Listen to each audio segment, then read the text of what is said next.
Don Juan Pablo Fusí, profesor, me alegro de saludarle. Buenos días. Igualmente, buenos días, muchas gracias. Ayer a esta hora aproximadamente comparecía en esta emisora Alfonso Guerra, y Alfonso el señor Guerra nos decía el otro día, leía una entrevista de Fusí que decía una frase que me causó interiormente un desgarro muy grande, ¿no? Esto que está pasando ahora, yo lo vivo como la derrota de mi generación.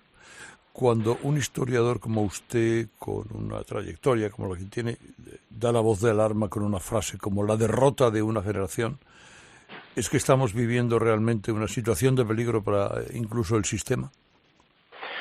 Pues yo le diría que sí, pero permítame que agradezca primero esa cita y esa referencia que hizo Alfonso Guerra a mi persona y que se hubiera molestado en leer esa entrevista, que le agradecí mucho la mención. Por cierto, casualidad, la última vez que nos vimos fue una ocasión para mí felicísima en Sevilla. Pero en fin, sigo adelante con su pregunta. Sí, yo creo que estamos en una situación verdaderamente muy grave, de un deterioro y degradación de la democracia española del 78 y una especie de desmantelamiento, de construcción de esa democracia, que ha sido pues una respuesta histórica a todos nuestros problemas y un éxito histórico indiscutible. Claro, ahora mismo hay un ejército de asesores, algunos juristas, buscando el eufemismo de la palabra amnistía, que pueda permitir suplir esa palabra, pero más o menos ser exactamente lo mismo, incluso el encaje, ¿no?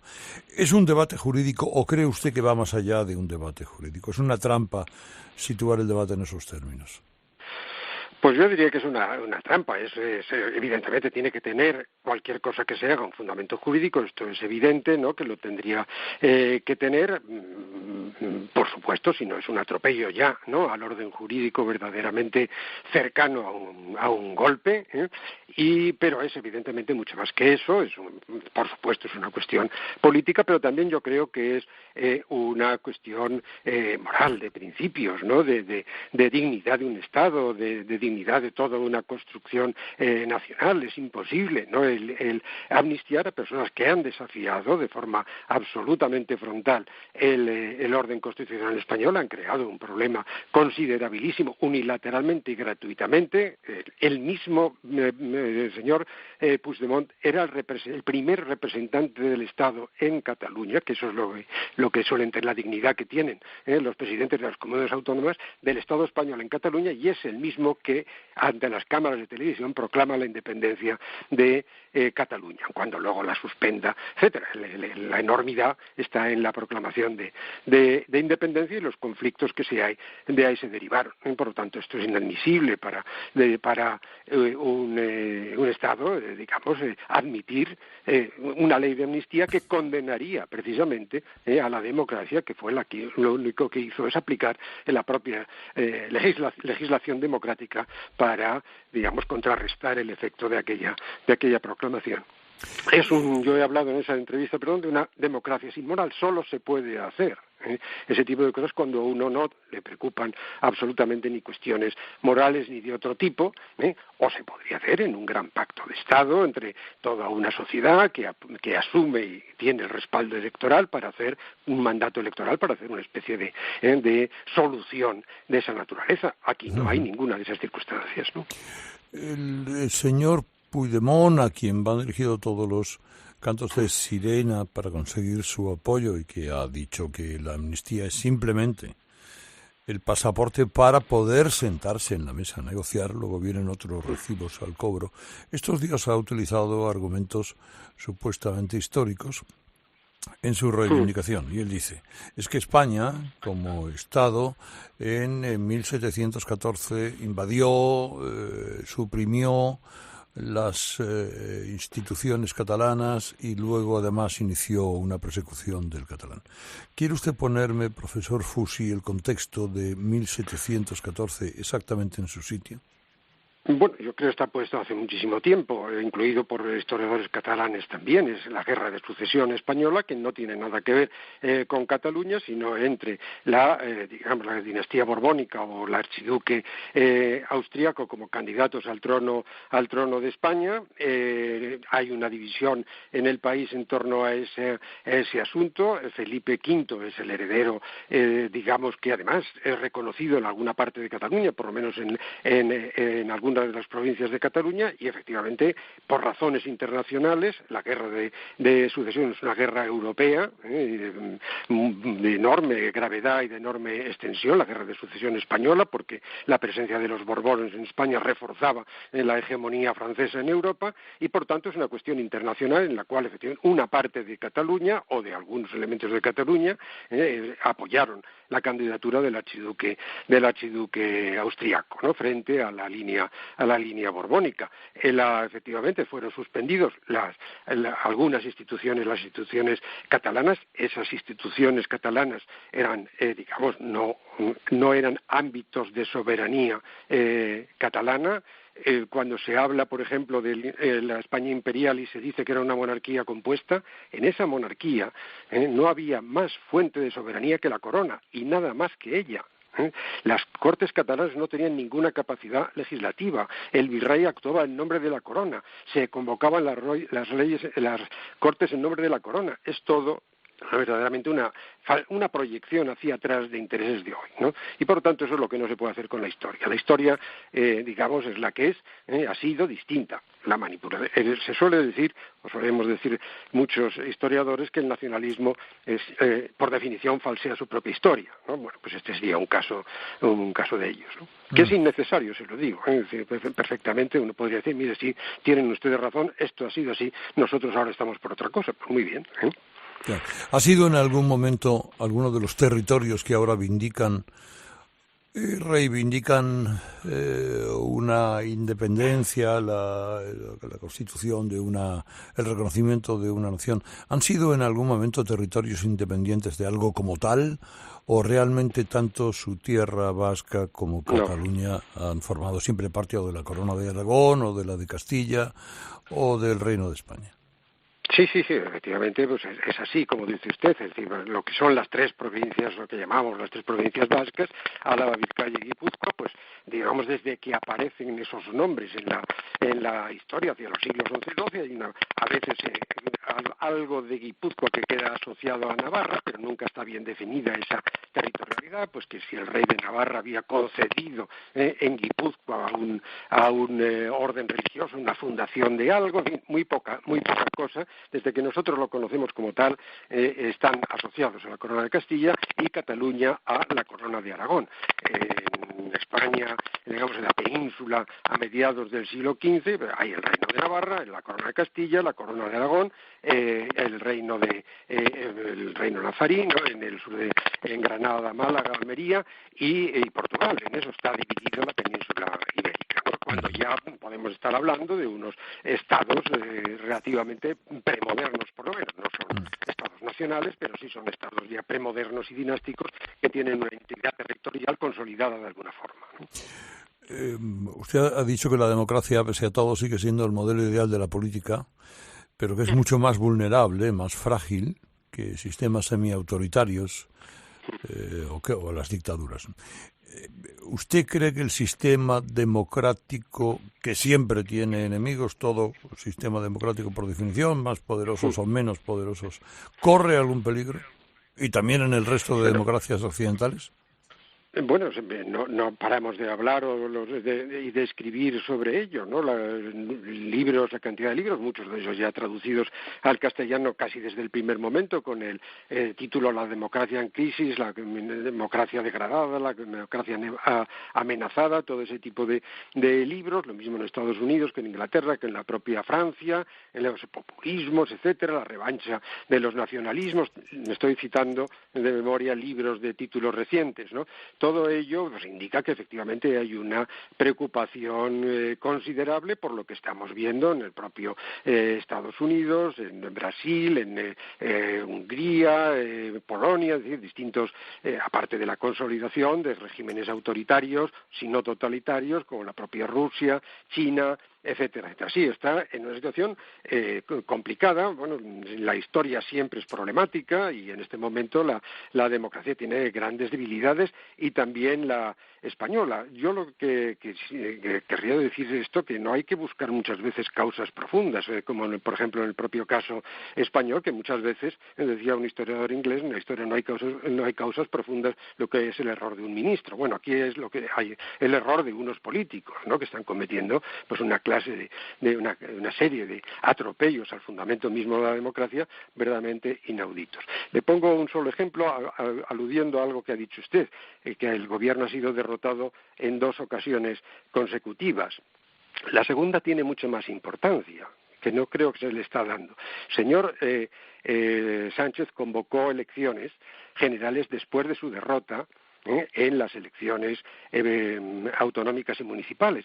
Y con independencia de los cálculos e intuiciones que pudiera tener, eso responde a una lógica democrática plena. Es decir, convoco elecciones generales porque he sido derrotado. Bueno, pues resulta que el gobierno que convoca elecciones, que no fue así en 2019, no fue exactamente así porque ganó las elecciones, el mismo gobierno que convoca unas elecciones para buscar la legitimidad que acaba de perder en otras elecciones, es derrotado. Y por tanto, un gobierno derrotado es un gobierno frontalmente desautorizado por el electorado. Y estamos en fraudes al electorado. La idea de que han ganado, salen en un balcón saltando diciendo que han ganado y empiezan a contar escaños. Si es el gobierno que ha sido derrotado explícitamente convocando unas elecciones para buscar su legitimación después de una derrota. Eso es la degradación de la democracia. Y eso está ocurriendo en muchos sitios. Como vemos, se impugnan las elecciones, se trata de impugnarlas, se pone en duda los procedimientos, bueno, por tanto, efectivamente, y esa es la vulnerabilidad de la democracia, porque muchas de las cosas que se hacen son legales, y por lo tanto, pero son legales pero letales al mismo tiempo. Fernando Jáuregui le quería saludar. Y además, para mí es un honor saludar nada menos que al señor Fusi, al cual placer. sigo desde 1979, cuando escribió aquel libro con Raymond Carr, ¿se acuerda? España de la dictadura de la democracia, un gran libro. Un gran libro. Bueno, pues yo sé que preguntar a un historiador por el futuro es una cosa muy complicada siempre, pero dice Pedro Sánchez que la cuestión catalana está mejor que en 2017, y aparentemente pues en algunos aspectos puede ser así. ¿Usted cree que corre peligro la supervivencia del Estado como tal ahora mismo? ¿Usted cree que se está gestionando bien lo que podríamos llamar la cuestión catalana, que según Ortega y Gasset, por cierto, no tiene una solución definitiva? Pues me resulta efectivamente tremendamente difícil el contestar a la pregunta. Efectivamente, la situación en la calle puede que sea mejor. Ha habido puentes tendidos entre el gobierno de la Generalitat catalana en los últimos 2 o 3 años y el gobierno español, y en ese sentido podría uno pensar que la situación es mejor. En cambio, yo creo que la reafirmación de todos los partidos independentistas catalanes en la idea ahora de amnistía y en cualquier caso siempre de derecho de autodeterminación probablemente se ha consolidado, se ha hecho firme, se ha extendido como algo verdaderamente irrenunciable y, por tanto, el desafío al Estado y al orden constitucional y democrático español por parte del independentismo catalán es más fuerte que nunca. En el caso vasco, efectivamente, también la situación ha mejorado, entre otras cosas, porque ETA ha dejado de matar desde 2011. En cambio, pues el partido que fue el brazo político de la organización gobierna en Guipúzcoa y en muchos ayuntamientos, y además ha abierto una especie de carrera hacia adelante en nombre de una nación foral o algo así, que es a lo que apuntaría probablemente el presidente el Endacari Urkullu, que por tanto significa que la situación en esos 2 territorios por lo menos desde el punto de vista político y digamos de construcción y de integración del Estado está peor que nunca, no lo sé, pero está muy mal, ¿no? En una situación muy precaria y muy difícil, creando unos problemas de gobernación pues muy considerables, ¿no? Ángela Martialay. Buenos días, señor Fusi, encantada de saludarle también. Buenos días, igualmente. Con el escenario que se presenta si hay una investidura de Pedro Sánchez, es decir, con el PNV solicitando que se abra un debate sobre la plurinacionalidad en España, con la exigencia de Puigdemont de que se apruebe la amnistía y con la exigencia de Esquerra de que haya un referéndum pactado de autodeterminación. Usted, profundo conocedor de la historia que en ocasiones es cíclica, ¿a qué cree que se enfrenta nuestro país en ese escenario en los próximos años? Pues a una situación agónica,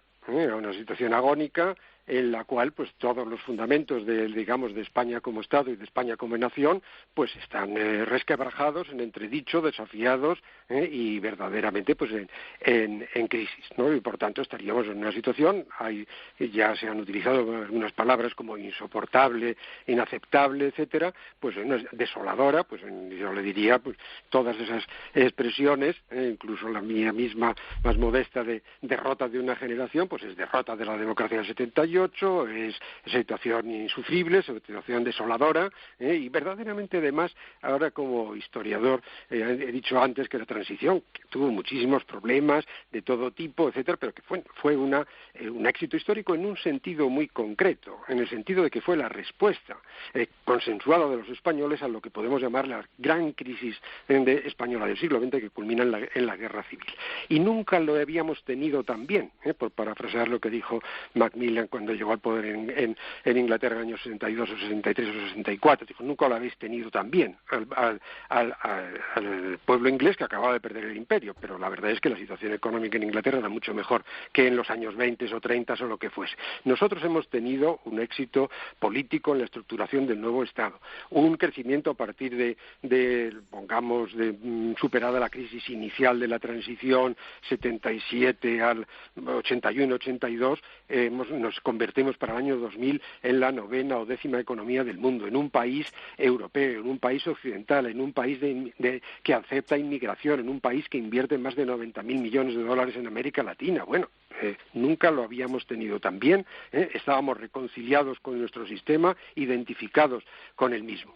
Que todo esto se venga estrepitosamente abajo, encima por lo que parece, pues unas ambiciones caudillistas y presidencialistas fortísimas, etcétera, y por la, degradación moral o la consideración de no pensar en la democracia como moral, sino simplemente como un mecanismo de cambio de gobierno. Esto me parece verdaderamente pues lamentable y por tanto por eso que dijera en la entrevista que lo vivo como una derrota de los ideales democráticos e históricos con que vivimos, creo que lo vivimos todos, ustedes y yo, etcétera, que no nos los podíamos creer de lo bien que salió todo aquello, ¿no? La última se la dejó a Antonio San José. Profesor Fusi, muy buenos días. Hola, buenos días. Encantado de saludarle. Bueno, ha hablado usted de la transición en un par de ocasiones en esta conversación. Bueno, han pasado más de 40 años y hay eso que se llama perspectiva histórica, eso que dicen ustedes, los especialistas. Y quería preguntar por la amnistía. La amnistía se concede en octubre, la ley de amnistía se promulga en octubre de 1977. Bueno, hay una interpretación jurídica, legal de la amnistía, pero también histórica. Y quería preguntarle por eso, porque es pasar de una dictadura a una democracia y, por tanto, vamos a reconocer que hubo una dictadura, no hubo una justicia, con toda la legalidad posible, delitos políticos por ideología, encarcelados, etcétera. No estamos en esa situación para nada. Históricamente esto es una aberración, entiendo. Pues yo lo considero así, evidentemente por todas las razones que ha dicho usted y que se están una y otra vez repitiendo, pero a la que parece que son inmunes determinadas personas, es decir, el equipo de gobierno en este momento en funciones y sus entornos respectivos entornos políticos. Efectivamente, la amnistía suele ser claramente, digamos que era una necesidad clamorosa, histórica, en el momento de la transición de la dictadura a la democracia, precisamente para amnistiar y dejar sin delito a todas las personas, todos los demócratas que habían pagado con la cárcel, con la vida, con sanciones de muy distinto tipo, la lucha contra el franquismo, una dictadura que careció en todo momento de todo tipo de legitimidad democrática, yo diría política, etcétera, ¿no? Sin entrar en el debate de cómo llegamos a una guerra civil, que eso es un tema muy complicado y muy complejo y que divide divide y que dividió al país. Bueno, pero efectivamente para eso existe una amnistía, ¿no? Por tanto, la amnistía de ahora sería efectivamente condenar, como se está venga a decir una y otra vez, y yo lo ratifico y me sumo a esa opinión de Ocicoz, que es culpabilizar a la democracia española de la represión, de convertirlo en un estado represivo que ha castigado los derechos de Cataluña, ¿no? Y por tanto me parece un absoluto dislate, un disparate y una aberración que se haga. También aprovecho para decirlo el que en esa ley de memoria democrática se haya introducido en la fecha del año 83, me parece que dice, ¿no?, como que hay todavía responsabilidades, porque eso está, ocultando que los peores años de ETA, con más atentados, fueron 79, 80, 81 y 82, ¿no? Es decir, bueno, me parece inadmisible también esa fecha que pusieron ahí, ¿no? Por tanto, digamos que sí, que la amnistía en este momento sería verdaderamente una deslegitimación frontal, radical, total, de la democracia española del 78.